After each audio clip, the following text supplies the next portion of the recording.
बराह रास्त लिए चलेंगे आपको कराची। सीनियर वजीर सिंध शर्जील मेमन इस वक्त प्रेस कॉन्फ्रेंस कर रहे हैं। 20 मई 2025 को जीए सिंध मुत्तहदा महाज जस्मम, जिसका लीडर शफी बुरफत हैं, जो कि मुल्क में मौजूद नहीं है, उन्होंने मोरो बाईपास पर एक एहतजाज की कॉल दी।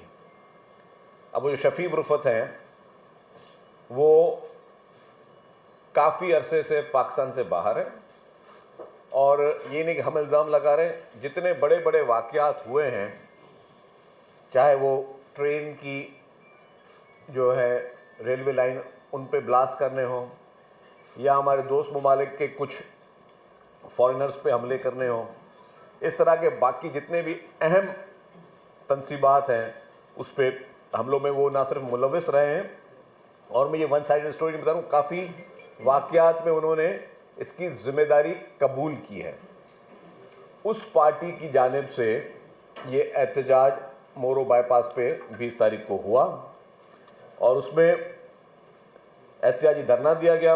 पुलिस एहतजाज के दौरान मौके पर मौजूद थी, और पुलिस की कोशिश ये थी कि यह एहतजाज पुरअमन तरीके से ख़त्म हो जाए, और पुलिस ने पूरी कोशिश की। जो पुलिस के जो अफराद वहाँ पे सिपाही थे, उनके पास कोई वेपन्स भी नहीं थे, उनके पास सिर्फ लाठियाँ जो मुख्तलिफ प्रोटेस्ट में पुलिस के पास होती हैं वही थी।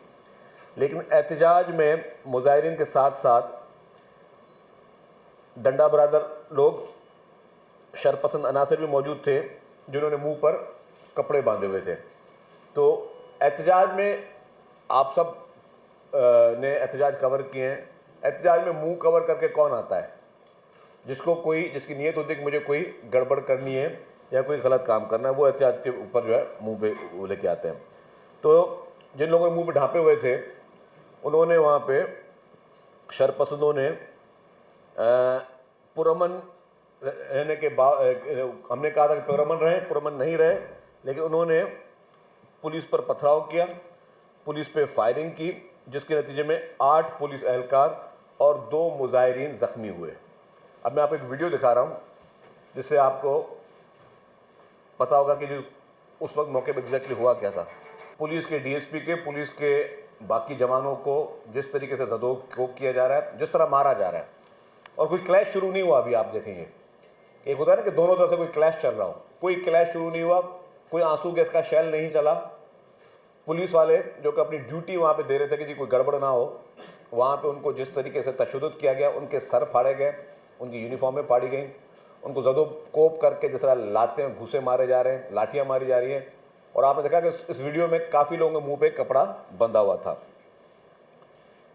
और उस एहतजाज के दौरान उन्होंने हमेशा, इस पॉलिटिकल पार्टी ने जिस तरह हमारे मुल्क के ख़िलाफ़ नारेबाजियाँ और ये चीज़ें करते हैं, वो भी वो लोग करते रहे। उसकी वीडियो मौजूद है, मैं जानबूझ के वो नहीं चला रहा हूँ।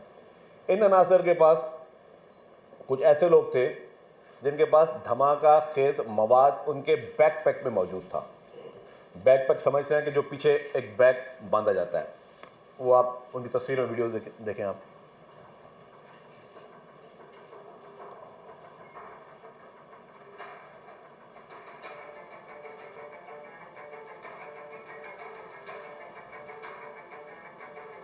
बैकपैक वगैरह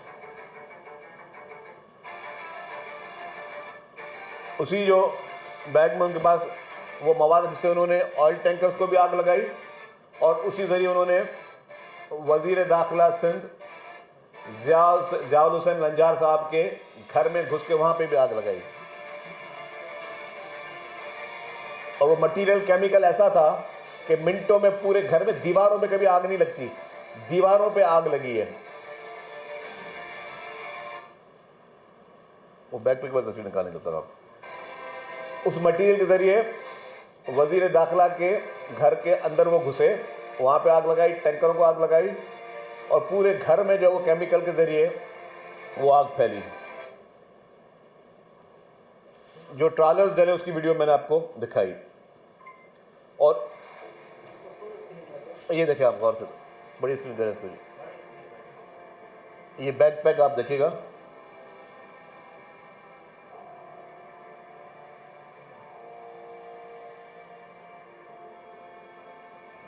ये देखें, ये मुंह पे फिर कपड़े भी है, ट्रक जलाने से पहले के मनाज़िर हैं, और फिर ट्रक जो है वो जले भी है।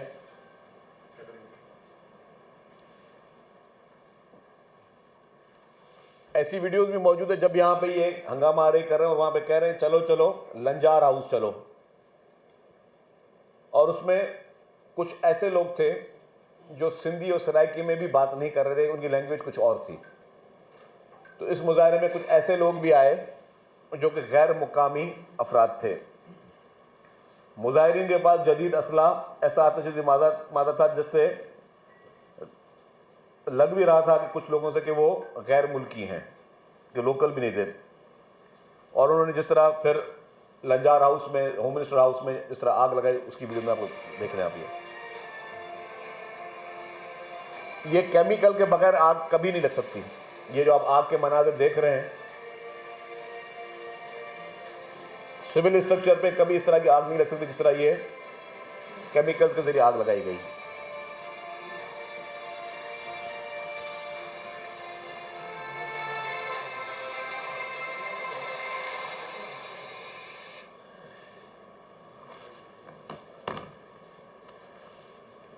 उसके बाद जब मुजाहिरीन ने फायर किए और उससे उसी जुलूस में शामिल 2 लोग ज़ख्मी हुए, उन ज़ख्मियों को इलाज के लिए हॉस्पिटल लेके आया गया। हॉस्पिटल में उन ज़ख्मी ने, मुजाहिरीन ने इलाज करने में डॉक्टरों को जो है वो उसको भी रोका, हॉस्पिटल में हंगामा आराई की, और असला भी उनका मौजूद था, जैसे वो पुलिस को भी वो असला तान के बैठे थे। ये वो मनाज़िर हैं हॉस्पिटल के, ये आप देखें।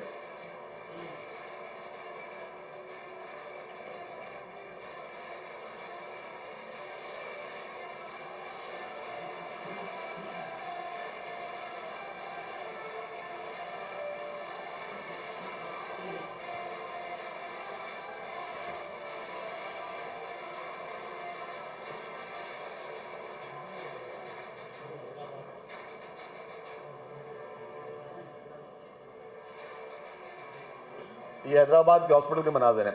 इसके बाद इसी मद में 2 लोग जो इनकी अपनी फायरिंग से ज़ख्मी थे वो दम तोड़ गए। पुलिस ने कहा कि जी इनकी डेड बॉडीज़ जो हैं उनको इन लवाहिकीन के हवाले करें। इन्होंने पूरी सोशल मीडिया पे एक झूठा एक नैरेटिव क्रिएट किया, और नैरेटिव ये क्रिएट किया कि पुलिस जो है वो डेड बॉडीज़ भी नहीं दे रही है, और 2 दिन तक जो है पुलिस वो डेड बॉडीज़ अपने पास रखकर बैठी हुई है। ये सरासर गलत बयानी है जो कि सोशल मीडिया के ज़रिए मुख्तलिफ लोगों तक फैलाई गई और मुख्तलिफ लोगों ने उस पर अपने कमेंट्स दिए। पुलिस ने जब उनको कहा कि आप ये डेड बॉडी ले जाएं और आबाई गांव में मुंतकिल किया जाए, तब लोगों ने रेजिस्ट किया, बोला हम लाश नहीं लेंगे। फिर इनको इंगेजमेंट की गई। इंगेजमेंट मुख्तलिफ जो और नेशनलिस्ट पार्टीज़ हैं उनको इन्वॉल्व किया गया। डेफिनेटली गवर्नमेंट जो है वो जो बैंड ऑर्गेनाइजेशन उससे डायलॉग नहीं कर सकती थी। मुख्तलिफ पॉलिटिकल पार्टीज़ को इंगेज किया गया कि आप इनसे बात करें। एडमिनिस्ट्रेशन लेवल पे इंगेज किया गया कि इनसे बात करें, लेकिन इन्होंने मना कर दिया कि जी हम डेड बॉडीज़ नहीं लेंगे। इन्होंने अपने मुतालबात रखने शुरू किए। वो मुतालबात किस तरह रखे उसकी मैं आपको वीडियो दिखा रहा हूँ। ये एक और वीडियो है, पहले ये देख रहे हैं फिर मुझे बता दो, पॉज करो। ये वो वीडियो है कि नेशनलिस्ट लीडर नियाज़ कालानी साहब के पास ये शफ़ी बुरफत ग्रुप के लोग गए और इनको कहा कि आप हमारे साथ शामिल हों। नेशनलिस्ट लीडर नियाज़ कालानी ने कहा कि आपके जो तर्ज सियासत है उसके साथ हम आपके साथ नहीं चल सकते। इनडायरेक्ट उसका मकसद था कि आप तशद्दुद की सियासत, आप वायलेंस की सियासत, आप दहशतगर्दी की सियासत करते हैं। हमारी जो है वो सोच अलग है, हम इस तरह नहीं करेंगे।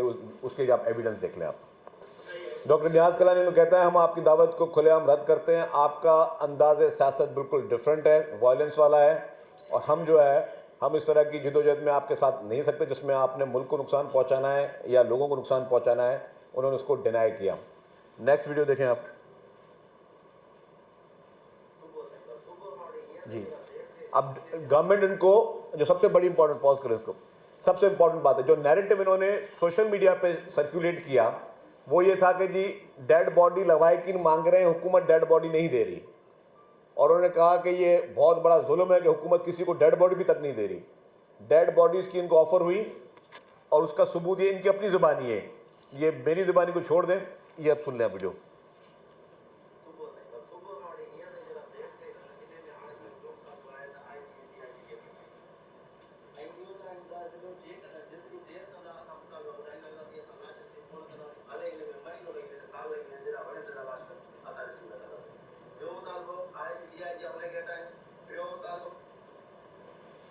ये कह रहे हैं जी हमें महीना लग जाए, आईजी को हटाएं, डीआईजी को हटाएं और हमारे दूसरे मुतलबात माने, तब तक हम लाश नहीं रिसीव करेंगे।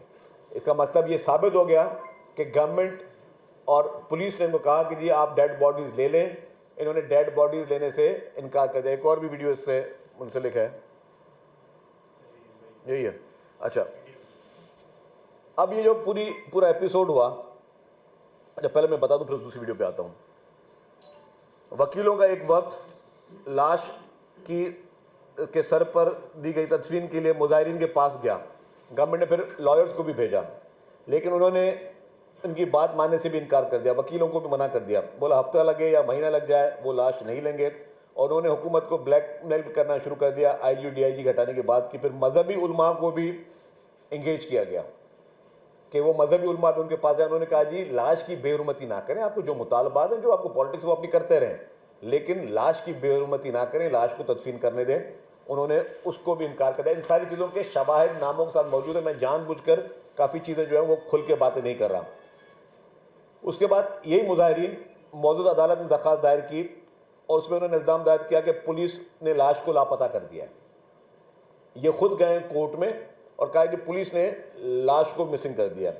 फिर मौजूद अदालत ने तमाम ज़रूरी कार्रवाई के बाद अपना फैसला सुनाया कि अगर कानूनी वारिस लाश वसूल करने से इनकार करें या लाश को की बेहुरमती हो रही है तो एसएसपी नौशहर फेरोज को हिदायत दी जाती है कि वो लाश को किसी समाजी तंजीम के जरिए दफना दें ताकि मजीद पेचीदगियों से और वर्षा की परेशानी से बचा जाए। उस अदालत का ऑर्डर मौजूद है।